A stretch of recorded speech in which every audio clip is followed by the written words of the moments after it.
I'm not going to take much time. I just want to introduce Sheriff Ivey to you. He's the sheriff of our county. He is a dynamic speaker, a great guy. He loves the community, and I am so proud and glad to call him a friend. All right, so how's everybody? Great. All right, excellent. So I'm gonna start where I always do, and that is to say thank you for allowing me to serve as your sheriff. I love this job. It is the funnest thing I have ever done in my entire life. One of the things that makes it so awesome is I'm surrounded by 1,500 incredible members of our agency. They're out there knocking it out of the park here in Brevard County to keep you safe. So you see one of them out there, I don't care what role they play, they are vital to our success. Let them know how much you appreciate what they're doing for you. I have two of our members with me. They're not two of the good ones that I just talked about. I got Corporal Jay Martinez, who you'll see quite a bit tonight in some of the stuff we're going to talk about. Jay works out of our crime prevention unit. Been with the agency how many years now, Jay? 17 years with the agency. Is really just a huge anchor for our crime prevention team. And I lost him for a little bit. He went out to patrol, and then I begged him to come back to the unit, and so I got him back in there. Michelle Niemschek is part of our community relations team, and she works. If you haven't met her yet, she is my handler tonight. She will tell me when I'm supposed to stop talking. I'm going to ignore her. I'm going to keep talking anyway, but she's going to try and do her job and keep us all straight. And then one of our other team members is K9 Junie. And for those of you that are from Brevard County or have been here for quite a bit of time, you'll probably remember in 1991 there was a little boy that was abducted and murdered by the name of Junie Rios Martinez. Junie is affectionately named after little Junie. And he is trained in searching for missing children, and he's also trained to be a child therapy dog, a child comfort dog. So he has probably what's the best job in the agency. He is the sheriff's dog. He goes with me everywhere I go. My wife calls him my comfort dog. And trust me, in this job you need a comfort dog sometimes. But Junie is a 120-pound baby that thinks he weighs about 8 pounds. So as you can see, if I stop petting him, he'll put his paw on me to make sure I pet him. I'm gonna let him kind of do his thing. Michelle will keep a good check on him, and but he'll just kind of loaf around. And if he comes up to you, don't worry, he won't bite you. He hasn't bitten anybody in about a week and a half, so. So I'm gonna spend. I know we only got about 2 hours for me to talk tonight, so I'm gonna try. Is that right? No, Bill. I'm gonna try and move as quickly as I can to kind of share with you some of the stuff that we do in our agency to reach our community. And you know, if somebody had told me in 2012 when I was blessed to be elected as sheriff, that we would be using social media at the volume we use it today, that we would be using media productions at the volume we use it today, I would have probably looked at him and said, you know, I don't think you're going to be right on that. Now fast forward to where we are, and what we have found is that community policing, what historically was community policing, was people like Jay of our crime prevention team going into homeowners associations, going to Rotary clubs, Kiwanis, and all the different places, and talking about how many crimes we'd had. We've had 27 burglaries in this neighborhood. We've had 5 cars stolen. That was community policing when it first really came about, getting out there and being engaged. Now today, what we see is community policing being through social media. It is not ever going to come a point where we don't do those things, where we don't do those in-person presentations and everything else. But what we have found today is that by doing in-person presentations, we're reaching about 2% of our population. Some of them are going to be what we call re-reaches, where we saw them at Rotary, and then we saw them again at a church presentation that we were doing, and so we're re-reaching the same person. Through social media, between our Facebook page, our Twitter account, our smartphone app that we have, when we push a button, we're reaching close to 200,000 people with one transmission of stuff that we send out. There's no other tool like it. So social media and the community outreach programs like we're doing today have fast become the community policing of this century. And I'll tell you, I don't know how you're going to replace it. As a future law enforcement leader 10, 15 years from now, I don't know how you're going to outdo what we are doing today. And I don't just mean we, but I mean we in the field of law enforcement. Now, we do things a little bit unique. Most agencies don't do the stuff that you're going to see us doing. Part of that is twofold. One, my personality. I'm a jokester. I love to laugh. I love to have fun. I embody that to our team. In fact, when I swear our team in, I tell them, I want you to do 4 things for me. I want you to come to work and have fun, first and foremost. If you're having a good time, you're going to be successful. You're going to want to come back to work, and you're going to enjoy your career as much as I have for the past 40 years. The second thing I tell them to do is I want you to put bad people in jail because that's what we get paid to do. Third thing, I want you to do it more professionally than anyone else. And the fourth thing is I want you to go home safe every night. If you do those 4 things, that's all I ask you to do. I'm going to do everything else. So you kind of see that in our community outreach. You kind of see a little bit of humor that we mix in when it's appropriate to mix it in. You see a very aggressive agency where we are going after every bad person that walks on the face of the earth. You see our team doing the things they do very professionally, and we love to tell about all the great stuff our team does, not just when they're out there on patrol, but when they're in their off-duty lives as well. And then you see how safe we are. You see our team going home safe. And I'll tell you, one of the things that has helped us reach the goals that we've seen, and does it work? Our crime rate has dropped 30% in the last 6 years. 30%. So I tell everyone that that's not only a credit to the men and women that are out there every day putting their lives on the line, but it's a credit to our citizens because we have created a partnership with our citizens. We are preventing crime, and the way you truly lower your crime rate is not by solving crimes. There's still a number in the box when you're having to solve a crime.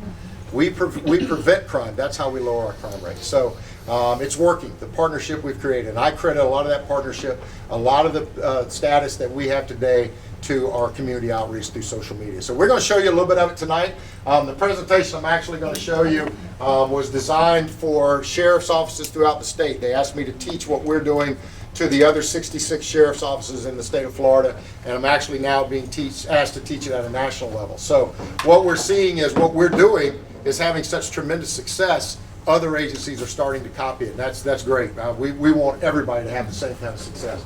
So I called what we're doing the art of community policing, or the art of crime prevention. And we've all heard the different books that are out there: The Art of Business, The Art of the Deal, The Art of Relationships, The Art of War. All of those that are out there. How many of you have ever read one of those books? Anybody ever read one? Okay. So what did you read, just out of curiosity? The Art of War. The Art of War? All right. So how many of you have never read The Art of War? Who's never read that? If you have trouble sleeping at night, that's your book. That's what you want to download and listen to. But it's also one of the most compelling books I've ever read in my life. And what I like about The Art of War is you can insert almost any word into war. You can take out the word war and put love. You can take out the word war and put business. You can take out the word war and put community policing. And in some form, it will fit into what we're trying to do. So what we did, go ahead, next slide, please, Jay. What we did was we kind of copied a page out of Sun Tzu's book. And in The Art of War, Sun Tzu says that every battle is won or lost before it's ever fought. So what's our battle? Lowering our crime rate, right? Our battle is protecting our citizens. Our battle is keeping as few of victims as possible. Is it working? We heard that our crime rate's down 30%. What I can tell you is that we've had fewer reported crimes than any other time in the last 50 years in Brevard County. So it's not just our crime rates down, we're lowering our victimization. That's how we truly do it. So that's what we're working from. So we have to look at a couple things as we jump through this, and why do we do what we do? First, let's examine the world we live in today. What's the current feelings of society toward law enforcement?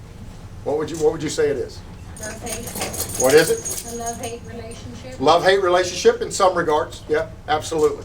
Now, what I will tell you is that if you look around the country, what you'll see is that there are a lot of communities that don't support their law enforcement. There are a lot of places that you look at what's taking place in New York, in Portland, in Atlanta right now. And how do we change that perception? How do we get other communities to be like our community where we have that partnership? We live in a fast-paced world. Everybody wants information right now. They want it in small blurbs, small bites. They don't want to have to read through a bunch of stuff. They want to see a 30-second video, not a 7-minute video. That's the world we live in today. So we have to adapt to that. It gives us, social media gives us the ability to control our messaging in an uncontrolled world. If you want to find out what news is, where do you turn? Media. All right, the media. Most people will turn to their TV on and they'll see the news. What you're getting in every news broadcast is a 30-second snippet of what took place. In our world, we're able to give you the entire thing that took place and then let you judge for yourself what happened. So we're able to control the message by giving it out there to you. What we're seeing is a lot of people are turning to Facebook for their news. Now, there's a downside to that. All right? You cannot believe everything you read on Facebook. I know this room will not be shocked by that theory, but you have to understand the legitimacy of the source, and that's why a lot of people are turning to us for it. So we're able to control it. Why not use it? And I tell everybody, my dad used to always say, why buy a milk cow when you can get milk free? Social media is the least expensive mechanism for us to reach our audience. It costs us very little to do it. In our media production, everything you're going to see that we're about to show you, we produce in-house. If I was to go outside to a vendor, I don't have to tell this room how expensive that becomes. But if I was to go outside to produce a 1-minute public safety announcement, it's going to cost me somewhere around $2,500 to $3,000. That's if I get a great deal. I produce everything in-house. I have 3 people that's their full-time job. I took 2 of those people when I first became sheriff from other places in the agency. We were already paying for them. They were already working in other components that I just didn't feel like we needed anymore. We moved them into media productions. We grew so rapidly with our abilities that I had to hire an editor to come in and do some of our editing for us. But we have 3 people that produce everything we do. They record it, they edit it, they do every piece that you're about to see us do. Now, that's by, go back for one just a second. So that's us being able to do it at the lowest cost to our taxpayers. If I look at television ads, cost me through the ceiling to be able to do it. Movie theater ads, cost me through the ceiling to be able to do it. In-person presentations. If I send Jay out, and we do, we still love to do those, and we're going to always do those, but when I'm sending Jay out to do an in-person presentation, I'm paying his salary, his gas, I'm paying his overtime if he has to go out at night, everything else. So it drives our costs up when we're doing it. Social media is free except for one thing, and that is I pay for us because, for what? Facebook promotions. We don't do that. We don't pay for Facebook promotions. We don't do any of that. The only thing that costs us money in this area, and it's not a big chunk of change, is we have to retain everything that we put up. So we have a program called Archive Social that we pay for. And the reason I have to retain it is because of Florida state statute that requires us to maintain public records. What we had been doing before we went to Archive Social was we would screenshot something. So if it was coming off, or let's say somebody had put up there a bunch of curse words and everything else, we don't leave that on our page. We want people to come to our page to get information and to partner with us. So we don't leave all that stuff up there. But we would screenshot it, which kept us in the 119 qualifications, and then we'd file it. Well, what we found out is we weren't actually complying with 119 by doing that, because what was happening is some people were going up at 3 o'clock in the morning, obviously when none of us were seeing it. They would type something on the page that they later, 10 seconds later, went, you know what, I wish I hadn't said that. And then they would delete their own comments. We weren't able to capture that because we never saw it. So this captures everything for us, and it tracks everything that we do. So Archive Social is a great tool for us. It doesn't cost us a lot, and when I say it doesn't cost us a lot, I'm going to say it's about $4,000 a year for all of our social media, our Twitter accounts, everything else. So it's not a high expense for us. Next slide, please. So our community policing strategy. I believe that you have to take a multi-dimension approach to whatever you're going to do. If you're a single dimension, you're not going to be successful. So we had to look at what our goals were. How are we going to lower our crime rate? Prevent crimes, solve crimes, promote our agency, which you'll see we do, recognize our members. I love to brag on our team. I mean, I live for the day that Jay gives me something I can brag on him about. I know it's going to happen sooner or later. One day I'll be proud of him, but not today. So, but I love to brag on the other 1,499 that we have with us. We recognize our partners. We love to, we have a lot of business leaders and a lot of organizations that partner with us on stuff. We love to recognize them and to thank them. What does that do? It creates a great partnership. We're creating partnerships. I heard somebody say one time that there's all sorts of problems in the world, there's all sorts of ships in the world. All right? And the person went on to say, you can look at ships, there's battleships, there's aircraft carriers, there's cargo ships, there's all sorts of ships. In our community, we have spaceships, all right? Not everybody has that, but we have that. But nothing calms rough seas like friendships, partnerships, and relationships. Nothing. And so that's what we build on. That's what we're trying to do. Our partnership is to lower our crime rate. Our relationships is with our business leaders in our community. The last thing on our list was we wanted to engage our community, because by engaging our community, they become immediate stakeholders in what we are trying to do, and that is lower our crime rate. Does it work? Yes. I can tell you right now it works like nothing I ever imagined. And I'll give you a perfect example. Solving crimes. We prevent a lot more crimes than we solve on Facebook, and we solve a ton of crimes on Facebook. My favorite is we had a guy, how many of you have ever eaten at that Blueberry Muffin restaurant? Who's ever eaten there? All right, you can obviously see I have, all right, I've eaten there. The Blueberry Muffin restaurant had a jar on their cash register for a little girl that was going through some tough times. A guy went in and stole it, all right? They had a video of him. We captured a single photograph of that video. It was a great shot. Most video cameras in banks and everything else don't ever have a good shot, but this one was a great shot. I was infuriated. The jar had $27 in it. I don't know that I've ever been more angry than I was on that. So I put it up on Facebook, and I put it up, please help us find this individual that stole this $27. And I told the story about what it was. Within 5 minutes after that post went up, within 5 minutes we had a lady that sent us a personal message that said, that individual is so-and-so. He goes to Pastor Jarvis Wash's church, the real church in Rockledge, Florida. Now, I know Jarvis Wash. He and I are Rotarian brothers together. So I called Jarvis. Now, remember, we're in a 5-minute window here.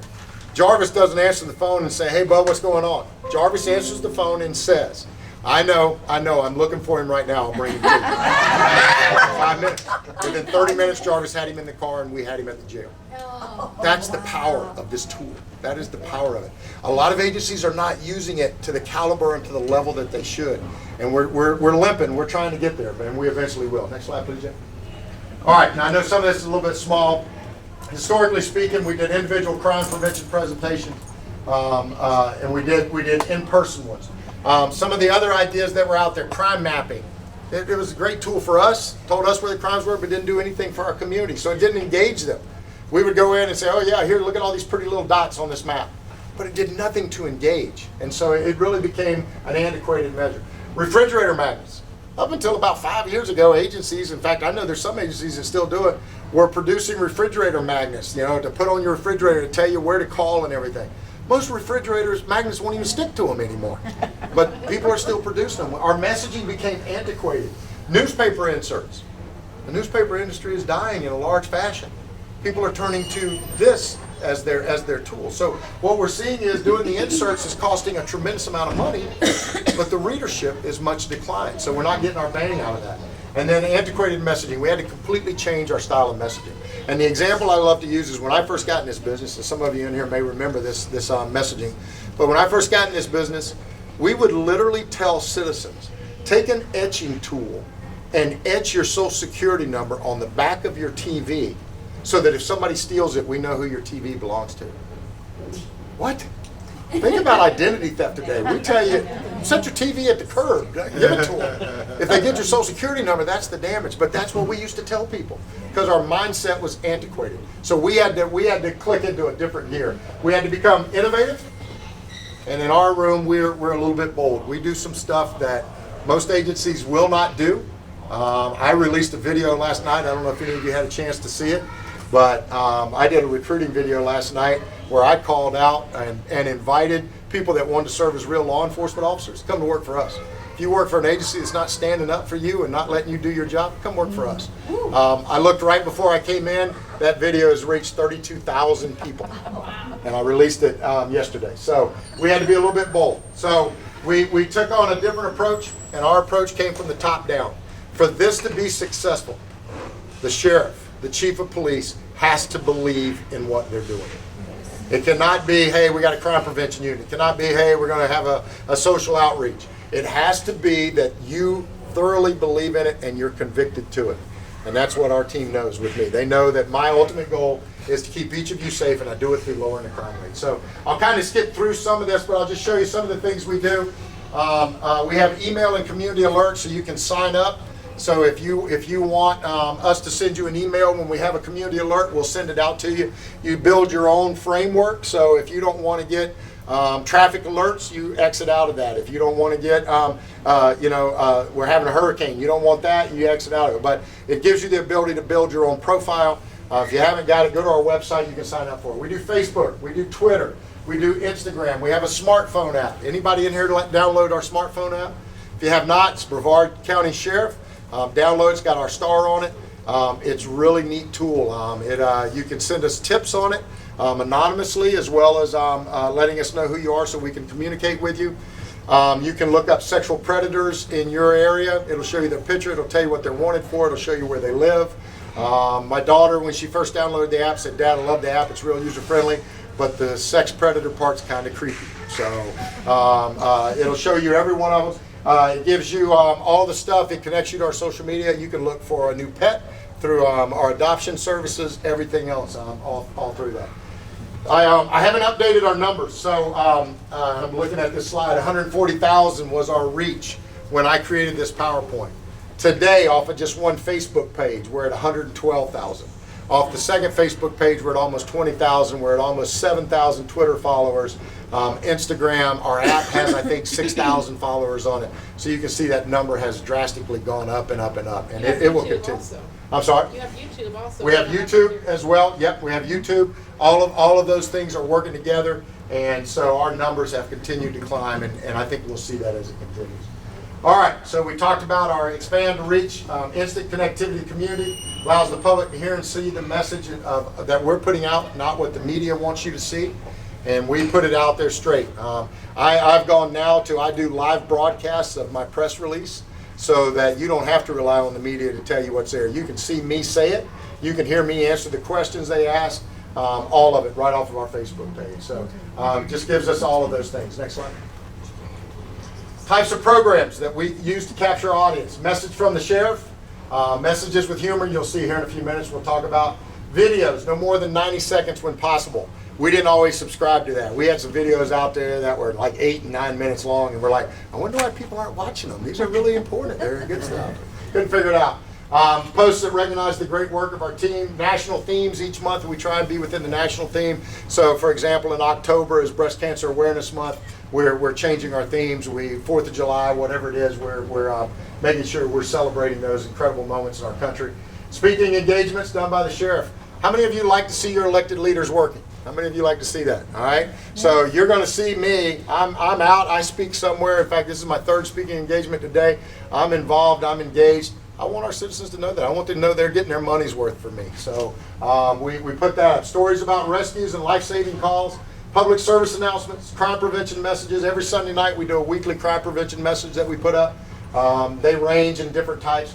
Thank you messages to our members, to our community. News releases. We just did, I think the last news release we did live on Facebook was about a sexual predator that we had arrested. If I remember correctly, it reached 120,000 people that are coming out watching the stuff we're doing. Identifying suspects for crimes most wanted, cold case homicides. Have to be a little bit careful in this area, because in the area of cold cases, you don't want to put out too much information, because then you unintentionally breed copycats. So we have to be a little careful in that. We use it as a recruiting tool, a career fair. Partnering with our local charities. We do a lot of work with our local charities here in Brevard County, and then our live messaging. All right, so I'll show you some of these as we go through. Jake, go ahead. So this is on scene, and what happens... Hello, I'm Sheriff Wayne Ivey, and you're on scene with the Brevard County Sheriff's Office. Earlier this week, one of our citizens shared with us information about a relatively new smartphone app and others like it that kids can potentially use to hide photos, videos, passwords, and other concerning content from their parents. While some of you may already know about this new app, every parent should be aware of its potential for harm. The app is called Calculator Percentage and can be found by app searching the app in the screenshot behind me. The features of this app look... So, how many of you knew about that app? Anybody have that? All right. It's a vault. It's a photo vault, or an information vault you can put on your phone. Your kids get it. They're hiding pictures of themselves and doing things they shouldn't be doing, whether it's messing with drugs or sexual stuff, everything else, they're hiding it on their phone. So we want our parents to know about it. When you see something that comes from us that says on scene, it is going to be a very serious video. It is not going to be something we're joking about or we're trying to send a subliminal message to. It's going to be a very direct message. It's going to be from me. During the hurricanes, we did live on scenes, and we were reaching at times 250,000 people through our live feeds, because what was happening, everybody was thirsty for information. When are we closing the bridges down? When are we doing this? I think I actually have one of them in here. But those are always going to be very focused. We're going to have what we're trying to accomplish to protect. Next one, Jay. This is the first one you'll see Jay Martinez. What kind of cheese are you going to put on the top? These come with cheese already He's the inside. mummy. What? Yeah, these burgers come with the cheese already inside of them. Oh, This is something. So, can you believe somebody tried to scam me with a telephone call? They told me to send them some money, and I don't even never heard of their organization. What? I get those all the time telling me my credit card has been hacked. Send them your information. So everybody in the video works for us. Another thing that we try and do is engage our team. They're stakeholders too, so we get them involved. You'd be amazing some of the talent that we find. Those that can sing. This guy over here, I give him a hard time, but he's an incredible vocalist. He plays the bass, he plays the drums. He's a stunt man, I don't know if we have that in here or not, but he's quite, but we find a lot of talent in our agency. How many of you know what that was from? Anybody know what that was from? You've seen the Spectrum commercials, the dish commercials where they have the zombies and stuff. We kind of copied that. I'm probably going to get sued at some point, but that's you'll see I copy a lot of stuff. This is the way I look at it. I'm still solving lawsuits from when Phil Williams was sheriff 12 years ago. I'll be long gone before my stuff even gets to the courthouse. Don't worry about it. So, 90 seconds or less we talked about, Jay. Okay, this one was the team's idea, not mine. I did not think it would have any success. It's stolen from a Matthew McConaughey commercial. Sometimes you gotta go back. Clearly, I'm not his stunt double. Go back to actually remember how we got where we are. I don't mean to go back to reminisce or chase ghosts. I mean go back to see what our crime rate was, how we lowered it, and how we're gonna keep lowering it. Some people say you can't go back. Yes, you can. You just have to go back and remember that we live in a safe community because we partner together to keep it safe. That's the kind of going back I'm talking about. So, team wanted to do that video, and I'm like, that's stupid. They're like, no, I'm telling you, people are going to love it. So I try to listen to our team. Again, they're stakeholders as well. So we did it. That video reached 80,000 people. And the message was very simple. We're partnering together to lower the crime rate. But it reached 80,000 people because they did a great job at just putting a simple message out there. We kept it condensed. We kept it in a small frame, if you will, and it worked. So Wheel of Fugitive. How many of you have ever watched Wheel of Fugitive? All right. Little story, backstory to Wheel of Fugitive. I was talking to a group much like this one day. I'm not even sure that I had taken office yet. I think I'd already been elected, but I wasn't in office yet. And I was talking to a group, and I said, look, I want to get these fugitives off the street. We have roughly 3,000 fugitives in Brevard County. I said, I want to get them off the street. And so I jokingly said, I'm for a big giant wheel. It's got fugitives on it. We spin it. Whoever it lands on, that's who we're looking for that week. And we put them in jail. Everybody started clapping. And so I was like, maybe that's not a bad idea. So later that afternoon, I field tested it again. And I threw it out there again, and people started clapping again. And a lady come up to me, she goes, that's awesome. I think we ought to do that. So I went to our chief deputy, and I have a chief deputy. I don't know if anybody in this room knows him or not. His name is Doug Waller. And Doug's been with the agency right at 30 years, an incredibly talented law enforcement officer. He's our chief deputy. Doug has one drawback. And I call him Triple D for Doomsday Doug.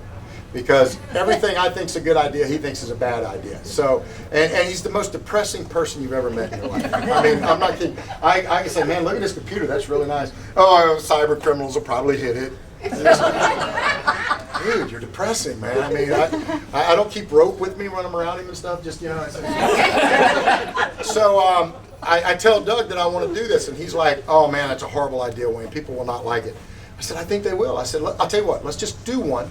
See if we like it, see if it has any success. If not, we'll kick it to the curb and we won't do it again. I'm telling you, man, it's a bad idea. Don't do it. So I didn't listen, like I don't often.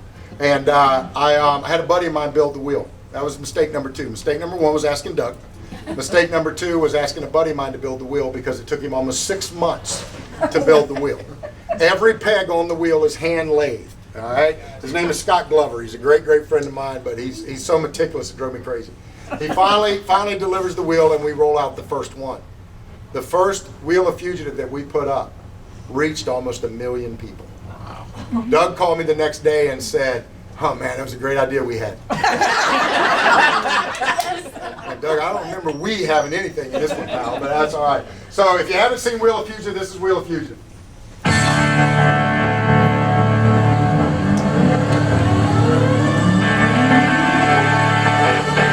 Well,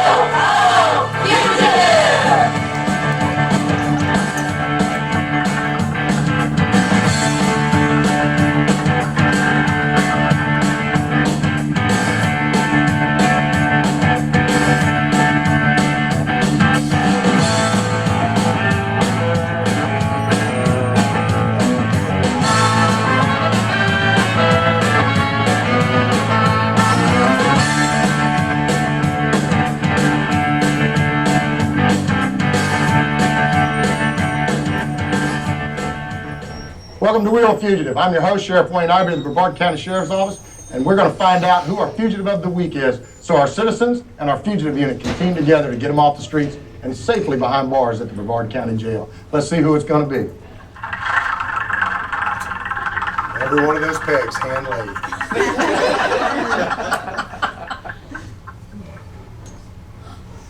Looks like this week's fugitive is Kawan LaShawn Wade. Mr. Wade is a black male, date of birth 10/14 of '88. He has charges for violation of probation, reference possession of a firearm by a convicted felon, and also violation of probation, reference possession of less than 28 grams of cocaine. His bond is $4,000, and he's been known to frequent the Merritt Island area. If you know where we can find Mr. Wade, please contact us by going to Crime Line at 1-800-423-TIPS. Use our smartphone app, or you can even send us an email at wheeloffugitive@bcso.us. Mr. Wade, I'd like for you, if you're watching this, please contact us. We'll come give you a free ride to Brevard County Jail, or maybe one of your friends who will talk you into doing the right thing, give you a ride down there. But either way, this is going to happen. So let's get it done. Let's get our fugitive unit a real break so they don't have to hunt you all week, and we'll get you down to the jail. As always, thank you for your support of our agency. We'll see you next time on Wheel Fugitive. All right.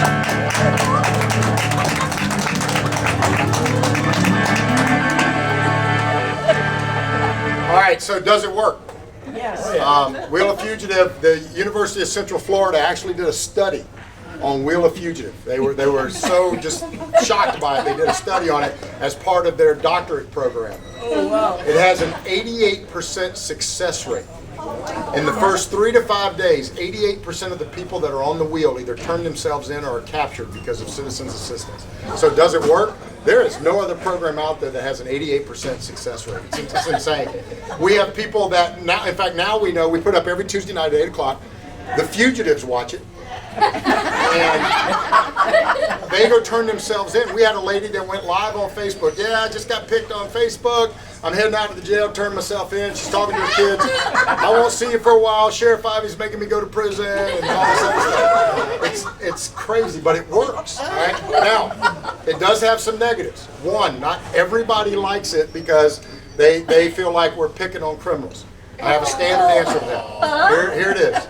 If you don't want to be on that wheel, don't break the law in Brevard County. That's a simple answer to that. All right? Now, there are some other issues with it. One, don't listen to your team on everything they think is a good idea.